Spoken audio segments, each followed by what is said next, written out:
پرانے وقتوں میں اکثر دور دراز کے علاقوں میں لوگ اپنے اپنے فن کا مظاہرہ کرنے کے لیے بادشاہ کے دربار میں آتے تھے اور انعام و اکرام پاتے تھے۔ ایک مرتبہ کا ذکر ہے، دو ملکوں کے درمیان مقابلہ ٹھہر گیا۔ دونوں ملکوں نے خود کو بہترین ثابت کرنے کا دعویٰ کر دیا۔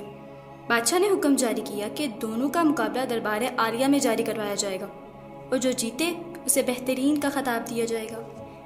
دونوں ملکوں نے سخت محنت شروع کر دی اور مقابلہ جیتنے کے لیے اپنی اپنی مہارت کو پرکھنے لگے۔ جب مقابلے کا وقت آیا تو بادشاہ نے دونوں کو بلایا اور آمنے سامنے اپنے اپنے جوہر دکھانے کو کہا۔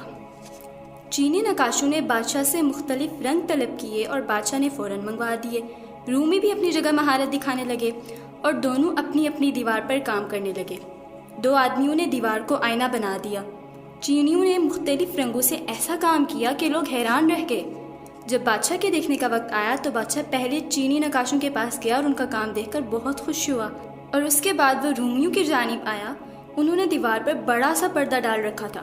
بادشاہ نے کہا کہ پردہ ہٹاؤ۔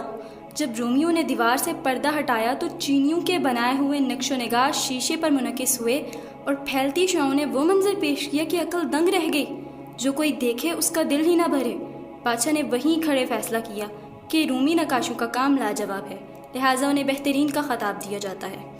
یہ مثال ان کے لیے ہے جو اتنی زیادہ مہارت رکھنے والے ہنرمند تو نہیں ہوتے، مگر انہوں نے اپنے دلوں کو آئینے جیسا صاف و شفاف بنایا کہ سامنے والے کا فن ان میں منعکس ہو کر زیادہ حسین نظر آتا ہے۔